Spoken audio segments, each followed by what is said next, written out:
You know what I find flattering? If I don't upload a video for about 2 days, people write in asking, "Are you okay?"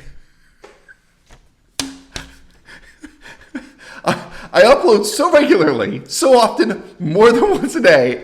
Just a couple days go by, I'm like, hey man, what's going on? You doing all right? I printed out a letter from a member of the audience. I can't remember the last time I did a video with anything written down on paper. And he asks, isn't it the case that these days society is becoming more and more sexualized and that human sexuality is being more and more commercialized? I made a video discussing this more than a year ago in response to Ashley Eliza, aka Turtleneck Sweater Girl, who has since, she was incredibly famous and incredibly successful. She made a lot of money. Now she's deleted her entire web presence, and she's even sent me emails asking me to delete my videos commenting on her, which I'm not going to do. Roll it. And the thing is about hookup culture, it's not having a sex with like a lot of people. It's having sex without meaning, just like doing it with random people. Because nowadays people are actually having less sex. It's more just casual.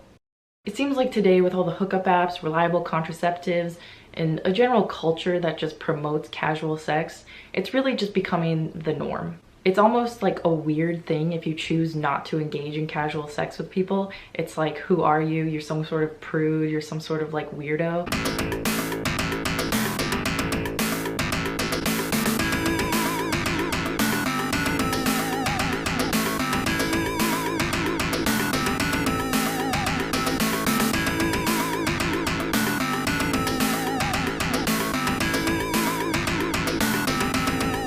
And then you have a bunch of other articles saying you have to figure out what you like. In order to figure out what you like in like having sex, you have to have sex with a lot of people. And I mean, my question to that is, why do you have to have sex with a lot of people in order to figure out what you like? Like, wouldn't it just be weird to barely know someone and then want to try some like insane thing you want to do? I don't know. TMI. No judgment, just my opinion. What I mean to suggest to you in opening the video with that clip is that it is very, very easy to have this self-serving delusion that whatever social and political problems we're encountering are new to our own age, the particular epoch we happen to be living through, or getting worse during the epoch we happen to be living through. And you know, I'm not someone who recommends that people read books lightly. I don't waste people's time, and I take into consideration the position of the particular reader very carefully. This is a 27-year-old man who has a university degree in the sciences. He probably has not done the type of historical reading that would make him reluctant to make this sort of statement or raise this sort of question. Okay, you think we have a society that overly commercializes and commodifies sex today? How about the 1820s? How about the 1820s in the south of France? Like, I remember reading a lot of academic studies about the history of prostitution and sexual exploitation in Southeast Asia, because I used to do a lot of research related to Cambodia, Laos, Thailand, etc. And one of the most important things to point out was, if you think this is bad, do you know what was going on in Marseille? The assumption that what was going on in East Asia, especially in relation to European colonialism, was this highly exotic, highly illicit, boundary-breaking, immoral trade in comparison to what was going on in Europe was really false. It's very easy to bring in this kind of unequal and unfair comparison. So in this case, he's saying, and I understand, 27 years old, this is the world he lives in, and this is the transformation he's lived through. Quote, sex is being widely used to promote products in commercials, on billboards, etc., in popular culture. Right. I remember going to the National Portrait Museum in England. Sorry, I forget. One of the big, major art galleries in England. It doesn't really matter which one I was in. And it was pointed out that there were a whole lot of paintings of young women selling flowers. And they ain't selling flowers. There was this convention in portrait painting of a young woman selling flowers, and this was a culturally acceptable way to depict prostitutes. There's a sense in which sex is commodified by beer commercials, but they're using sex to sell beer, right? They're not using beer to sell sex, which is what you're going to find in the 19th century, the 18th century, the 17th century, the 16th century, the 15th century, the 14th century, the 12th. If you read any historical literature from any prior epoch of history, right, you're going to start to realize the depth and breadth of the commodification of sex in different cultures at different periods of time. By the way, even including traditional Islamic cultures.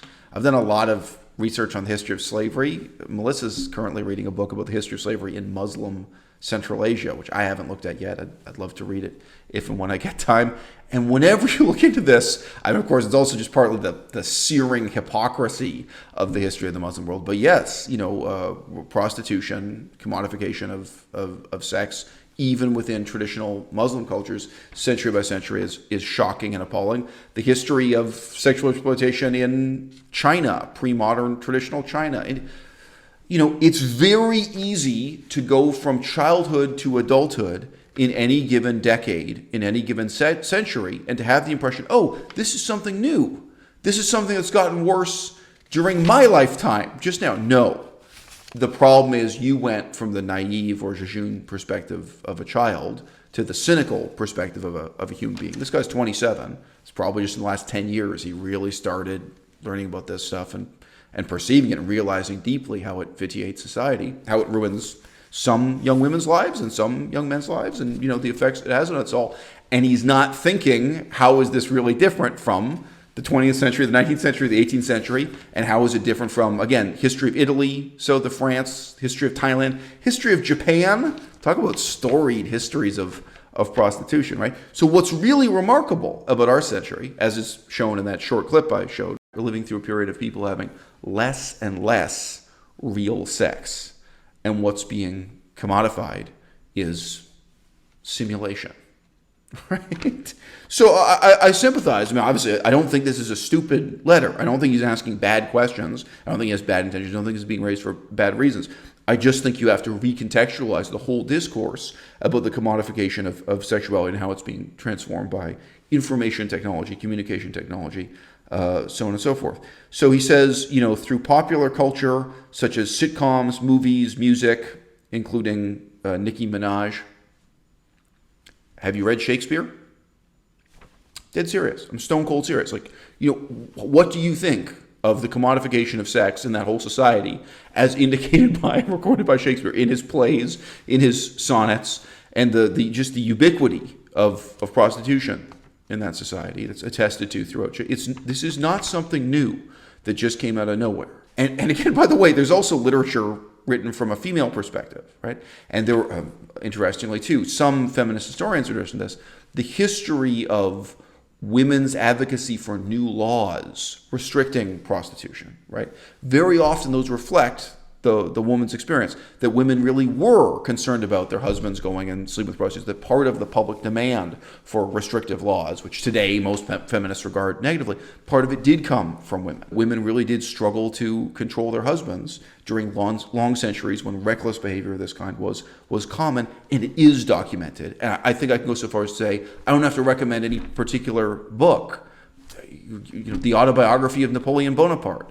Napoleon lost his virginity with a prostitute. He felt no shame in it. He wrote about it autobiographically, published this publicly, and he went on to advocate for prostitution being completely legalized, deregulated, and throughout the French Empire. He says, nowadays you can flick through Tinder profiles with the expectation that somewhere down the line you will get a match. Can you?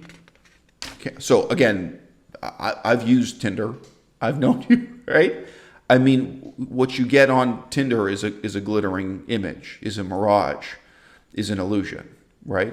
And those 19th century portraits of a girl selling flowers, you get the girl, not just the flower. That's what's being bought and sold, right? The history of the commodification of sexuality and just the reality of meeting people face to face.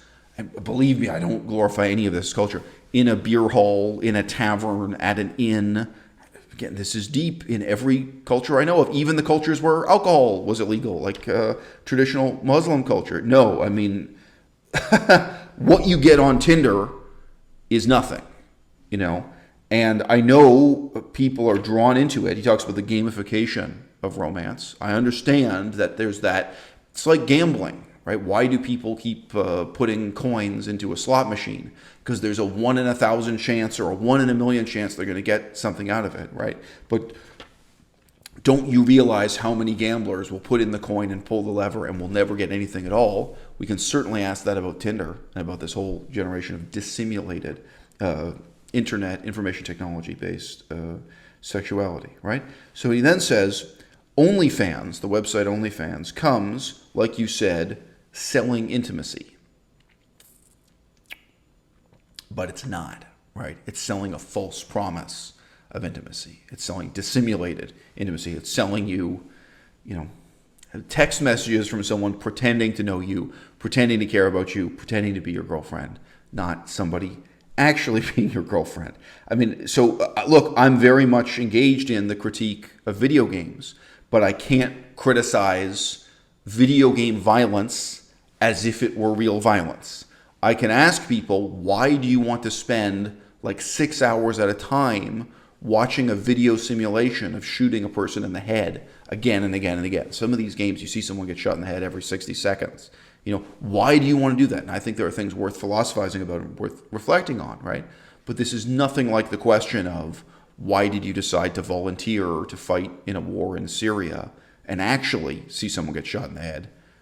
Maybe you see someone get shot in the head every 6 months in real combat. Maybe not even that. There are guys who go into combat and spend the whole time carrying backpacks up and down the side of the hill. Again, read more books. You can read people's autobiographies of what war is like. For a lot of people, it's not that eventful. But my point is, I can't conflate these things. I can't question the morality of simulated violence as if it's the morality of real violence, and I can't question the morality of simulated sexuality as if it's real sexuality or real relationships or even real flirtation. As I already showed in that short clip, there are some statistics indicating that younger people, not really young people, but people who are younger than old, they're actually having less and less sex as the years go by. And in a sense, we all know why, right? We all know what it is young people do with their time now and what it is they're not doing. And probably some of us have a sigh of relief that people aren't living the same way they did in the 16th century, in the 17th century, in the 18th century. And maybe in some ways we're terrified that we've lost touch with some of that animal reality of what it is to be a human being, in the 21st century. He says, quote, I hope I'm not suffering cognitive dissonance, but I'd like to think that as a rule of thumb, people are better off not objectifying themselves and not engaging in promiscuity or polygamy. But I constantly get overwhelmed from my more left-leaning friends with the answer, quote, what's wrong with it if it's not hurting anyone, close quote. All of this transpires or unfolds in the context of the kind of person you could be, what you might be doing with your time, who you might become, right?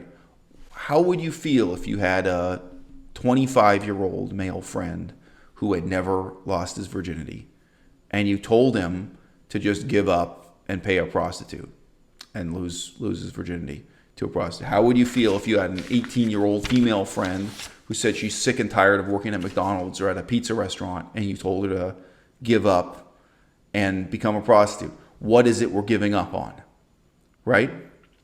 Giving up on ourselves.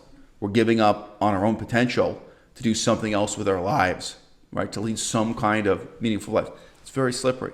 I don't have a simple 100% opposition to prostitution. I've mentioned this many, many times. I remember being on the border between Cambodia and Laos and meeting a guy who had his face caved in by a gunshot wound. And just realizing when I met this guy, that's not what we talked about. We did have a conversation in Cambodia, believe it or not. This guy had not had any reconstructive surgery. His face was just caved in by a bullet and he survived. He kept on living with it. He kept on coping with it. And I just realized, wow, in this culture, no woman is ever going to touch this guy. No woman is ever going to sleep with this guy. He's going to have no love or romance in his life if it's not, through prostitution. And that was a culture where prostitution was ubiquitous. Prostitution was everywhere. They had prostitution in small towns that didn't have any electricity or any running water. You know what I mean? And I knew a lot of people involved in charity work related to people who were born disabled and also people who had become disabled through car accidents, sometimes through warfare, through stepping on a landmine. It's the glorified cause. Those people matter too, right? And look, maybe even within your own family. Maybe you've got a cousin or a brother or someone, maybe they're mentally disabled, maybe they're physically disabled. There are all kinds of people where I can't say to you that, their celibacy is worth something positive, or that they should live and die their whole lives as a virgin, let's even say, hypothetically, rather than, getting involved with prostitution, with, the sex trade, and that's just becoming clients. I can't make that claim because I don't believe in Christianity. I don't believe in some positive value to ignorance. I don't believe in some positive value, to maintaining your virginity, right? But when I have young women write to me, and sometimes I have middle-aged women write to me in response to my many, many videos talking about the OnlyFans phenomenon, and they ask the question, in effect, shouldn't there be a more meaningful life than this for a good-looking young woman who has the option, who has the opportunity to just cash in on her appearance on OnlyFans? What I say back is, couldn't you try? Maybe there isn't. Maybe there is really nothing more meaningful for life in this life for you than getting on OnlyFans and wearing a bikini and exploiting your body, exploiting your appearance. But I doubt it, right? Couldn't you try? And if you failed, right, like if you tried to have some kind of more meaningful life, whether that's through career, education, the arts, poetry, music, I don't know. If you tried to have some more meaningful life than just sexually exploiting yourself, and you failed, and it didn't work out, at least you have the satisfaction of that failure. And that very process of trying and failing would, I think, in a really meaningful way, change who you are, inform who you are. It would be part of becoming, the person you wanted to be. And that's one of the pieces of advice I could give to somebody on the other side of that, a young man who feels completely crestfallen, that he's never going to fall in love, that he's never going to have a romance, or he's never even going to lose his virginity, that he's on Tinder, swiping through this stuff. And, if some young man said to me that he feels like just giving up and sleeping with prostitutes, becoming with part of the commercialized side of it, you know what? You could give up later, right? It's never going to be too late to give up, right? You could try. You could try to do something positive. You could try to have a more meaningful life. You could really earnestly try. And if you fail, right, at least you would have that development of your character. You'd have something that comes, from that failure, okay? So, look, there's a difference between living in a city where more and more people are being shot to death and living in a city where the proliferation of video camera technology means that more and more of the shootings are captured on film, shared on the internet, and discussed on the news. There's a difference between living through a period of time in which people are actually having more sex, or in which people are actually commodifying sex to a greater extent, and living through a period of time when the proliferation of internet technology, communication technology, the cheapness of cameras simply records it better, shares it better, makes us more aware of these options.